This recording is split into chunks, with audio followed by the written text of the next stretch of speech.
Eu cumprimento a todos os amados e queridos irmãos na doce e gloriosa paz do nosso Senhor e Salvador Jesus Cristo. Seguimos nosso estudo, nossa meditação na palavra do Senhor no capítulo 16 do livro de Números. Corá, filho de Issar, neto de Coate, bisneto de Levi, reuniu Datã e Abirão, e filhos de Eliabe, Ion, filho de Pelete, todos os da tribo de Ruben, encheram-se de arrogância e insurgiram-se contra Moisés, juntamente com 250 israelitas príncipes da congregação, líderes respeitados e que haviam sido nomeados membros do concílio. Juntaram-se, pois, contra Moisés e Arão, e exclamando-lhes: basta, toda a comunidade e todos os seus membros são consagrados, e o Senhor está no meio deles. Por que então vos exaltais acima da Assembleia do Senhor? Moisés, ouvindo isso, ajoelhou-se, encostando o rosto rente ao chão. Depois ergueu-se e replicou a Corá e a toda a sua comunidade: amanhã cedo, o Senhor fará conhecer quem é dele, qual é o homem consagrado que permitirá aproximar-se dele. Aquele que ele fizer aproximar-se dele, esse é aquele que ele escolheu. Portanto, fazei isso, tomai os incensários de Corá e de toda a sua congregação. Ponde neles fogo, e amanhã deitai sobre o fogo o incenso perante o Senhor, aquele que o Senhor escolher, esse é o homem que lhe é consagrado. E agora, filhos de Levi, basta. E acrescentou Moisés a Corá: ouvi também, ó levitas. Acaso é muito pouco para vocês que o Deus de Israel vos haja separado da congregação de Israel, trazendo-vos para perto dele, a fim de fazeres o serviço do tabernáculo do eterno Deus, colocando-vos diante da comunidade para ministrardes em seu favor? Ele te chamou para perto dele, tu e contigo todos os teus irmãos levitas, e agora ambicionais também o sacerdócio? Vós conspiraste contra Deus, tu e a tua assembléia. Quem é Arão, para que murmureis contra ele? A seguir, Moisés mandou chamar Datã e Abirão, filhos de Eliabe. Mas eles retrucaram: não iremos. Porventura não te basta nos ter tirado de uma terra onde mana leite e mel para nos fazer morrer nesse deserto? E ainda queres fazer-te príncipe e chefe sobre todos nós? Além de tudo, tu não conduziste a uma terra onde mana leite, tu não nos conduziste para uma terra que mana leite e mel. Tampouco nos deu uma herança nos campos e vinhas. Pensa que pode cegar os olhos de toda essa população? Ora, de modo algum iremos. Então Moisés ficou extremamente irado e rogou ao Senhor: não aceites a oblação, a oferta dessas pessoas. Jamais fiz mal a qualquer um deles, e nem mesmo tirei deles nem um jumentinho. E Moisés falou a Corá: tu e toda a tua congregação vinde amanhã, a fim de vos colocardes diante do Senhor, tu e eles a todos. Arão também estará lá. Cada homem tomará seu incensário, nele depositará incenso e o apresentará diante do Senhor. Serão 250 incensários ao todo. Tu e Arão igualmente apresentareis a cada um o seu incensário. Assim, cada um deles pegou o seu incensário, acendeu o incenso e se postou com Moisés e com Arão à entrada da tenda do encontro. Corá decidiu reunir todos os seus seguidores à entrada da tenda do encontro, incitando-os contra Moisés e Arão, quando de repente a glória do Senhor se revelou diante de toda a comunidade. E o Senhor preveniu Moisés e Arão: apartai-vos deste povo, pois vou exterminá-los agora mesmo. Então Moisés e Arão se prostraram com a face rente à terra e clamaram: ó Deus, Deus, que a todos concede a vida, ficarás tu irado com toda a congregação dos filhos de Israel? Versículo 22, então, diz assim: então Moisés e Arão prostraram-se com a face rente à terra e clamaram: ó Deus, Deus que a todos concede a vida, ficarás tu irado contra toda a congregação dos filhos de Israel, quando um só homem pecou? Ao que o Senhor ordenou a Moisés: fala a esse povo, comunica-lhe: afastai-vos das tendas de Corá, Datã e Abirão.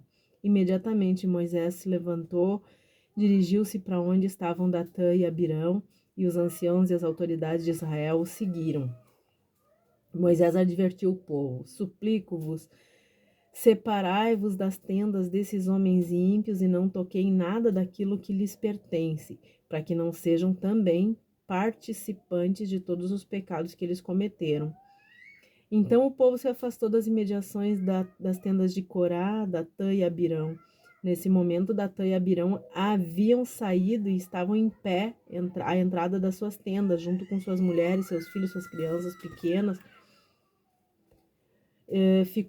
Foi quando Moisés exclamou: nisto conhecereis que foi o próprio Senhor que me enviou para realizar todos esses feitos e que não os fiz por mim mesmo. E se essas pessoas morrerem de morte natural, atingidas pela sentença comum a todos os seres humanos, então não foi o Senhor que me enviou. Entretanto, se o Senhor fizer algo extraordinário, inusitado, se a terra se abrir, sua boca os engolir, toda essa gente ímpia juntamente com seus pertences, e se descerem vivos ao céu, sabereis com certeza que essas pessoas desprezaram ao Senhor. Aconteceu que assim que Moisés acabou de pronunciar todas essas palavras, o chão se abriu bem debaixo dos pés deles. A terra como que abriu sua imensa mandíbula e os tragou vivos, eles e suas famílias, e mais todos os seguidores de Corá com todos os seus bens. Desceram vivos à sepultura juntamente com tudo o que possuíam. Em seguida a terra se fechou sobre eles e pereceram, desaparecendo do meio da grande assembleia. Diante do pavor dos seus gritos, todos os demais filhos de Israel que se encontraram ao redor deles fugiam desesperados, exclamando misericórdia, que a terra não nos engula também. No mesmo instante, o Senhor mandou fogo e consumiu os 250 homens que ofereciam incenso. O Senhor falou a Moisés e ordenou: diz a Eleazar, filho do sacerdote Arão, que recolha os incensários do meio dos restos fumegantes e espalhe as brasas, pois os incensários são santos. Visto que foram trazidos diante da presença do Senhor e estão consagrados, que o metal deles seja transformado em lâmina para recobrir o altar. Assim servirão de sinal para os filhos de Israel. Eleazar, o sacerdote, juntou os incensários de bronze que haviam sido apresentados pelos que foram consumidos pelo fogo. Os incensários foram batidos e serviram de revestimento do altar. Exatamente como o Senhor tinha dito por intermédio de Moisés, isso foi realizado como memorial para todos os filhos de Israel, a fim de que ninguém que não fosse descendente de Arão queimasse incenso diante do Senhor, para não incorrer a punição de Corá e seus seguidores, a punição que Corá e seus seguidores sofreram. Contudo, no dia seguinte, todo o povo de Israel começou a reclamar contra Moisés e Arão, murmurando: fizestes perecer o povo do Senhor. Quando, porém, o povo se ajuntou novamente contra Moisés e Arão, eis que eles se voltaram para a tenda do encontro. Repentinamente a nuvem cobriu a glória do Senhor, e a glória do Senhor surgiu.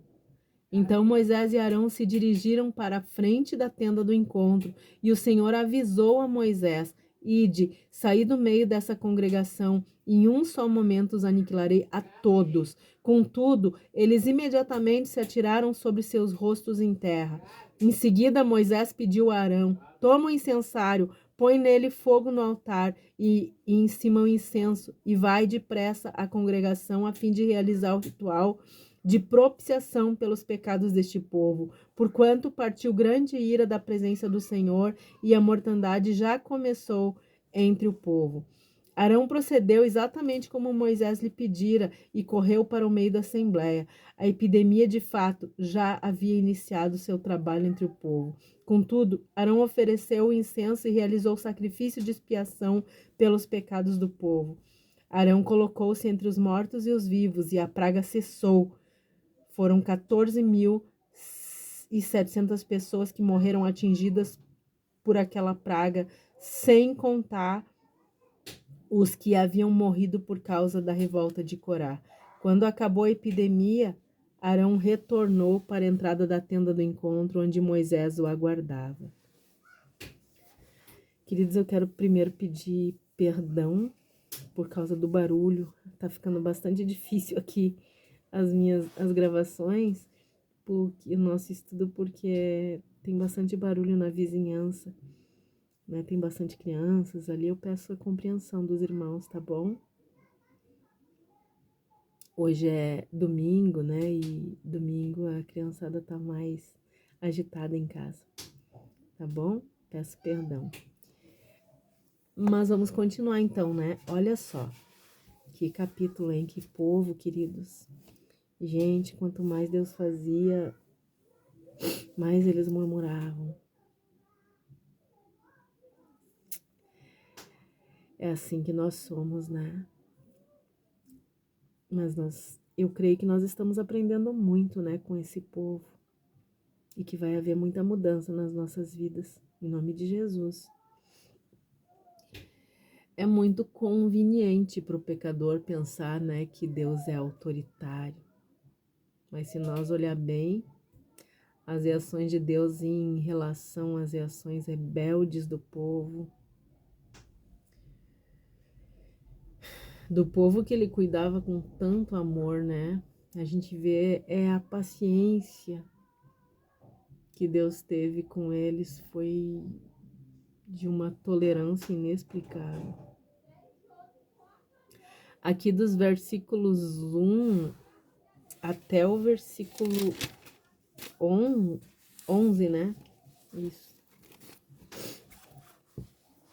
Nós vemos um povo arrogante, cheio de soberba, né? Que acredita que não merece passar pelas situações difíceis que eles estão passando. Confrontam Moisés, confrontam Arão o tempo inteiro. São homens sem fé, cheios de críticas, de questionamentos, de acusações. Moisés é um servo humilde, calmo, se humilha a Deus buscando socorro. E sempre que ele é confrontado, ele busca socorro em Deus.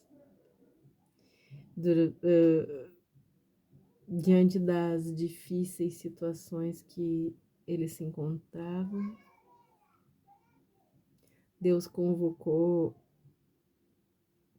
Moisés, convocou o povo para buscar solução em Deus.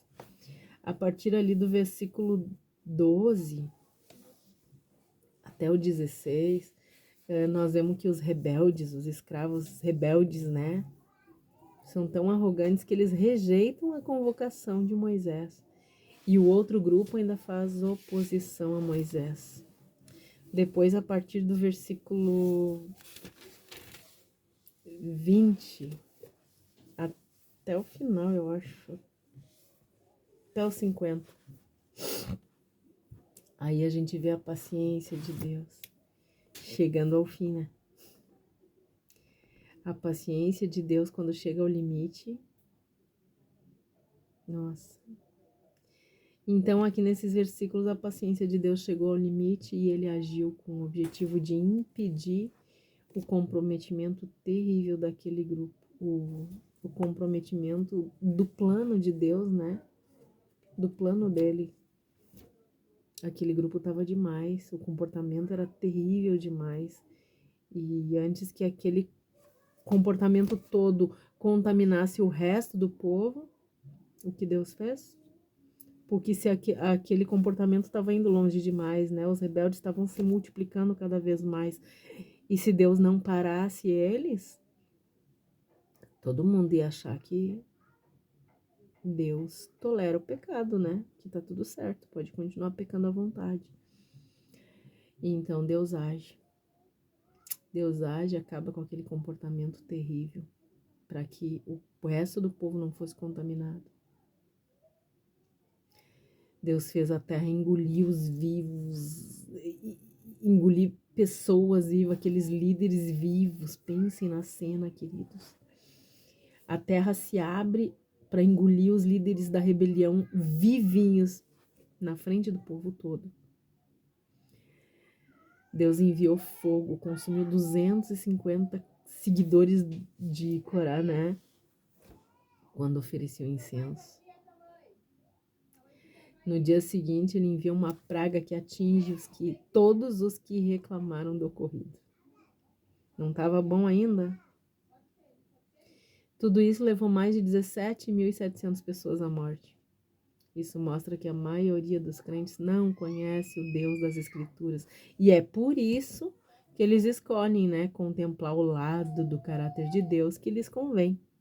Deus é amor. Ele é. E foi por amor tudo isso aqui, queridos. Por amor ao servo fiel e à sua palavra. É lamentável mesmo, mas a verdade sobre o Deus foi manipulada. E conforme a gente vem conhecendo as Escrituras, né, dia após dia, capítulo por capítulo, a gente vê claramente o quanto a verdade de Deus foi manipulada. As pessoas dizem que servem a Deus, mas elas servem um Deus bobinho, passivo, que existe para satisfazer as vontades do ser humano. Que triste. Uma espécie de gênio, né, que está ali para realizar os desejos mundanos dos seus amos. Não se enganem, queridos. Deus é soberano, é intolerante a qualquer pecado. Toda forma de pecado é uma rebelião. Toda forma de rebeldia é uma forma de provocar a ira de Deus. Deus exige que o seu povo seja separado do mundanismo, que seja consagrado para Ele. Queridos, para servir a Deus, as pessoas têm que ter uma fé madura, viver longe da imoralidade, porque Ele é justo e Ele condena o mal. Quem se rebela contra Deus age como se fossem células cancerígenas, células doentes, sabe? Que destroem o corpo de Cristo. E é isso que Deus elimina. É por causa disso que Deus vai eliminar essas pessoas, essas células podres que ficam contaminando o corpo de Cristo. Ele elimina para que a sua vontade seja feita na terra e no céu. A graça soberana de Deus libertou seu povo do pecado, é isso que nós precisamos entender. Essa verdade foi manipulada, queridos. A graça de Deus, a graça soberana de Deus libertou o povo do pecado, para que nós possamos viver em santidade. Entenderam isso? E nós precisamos saber que Deus é completamente intolerante ao pecado.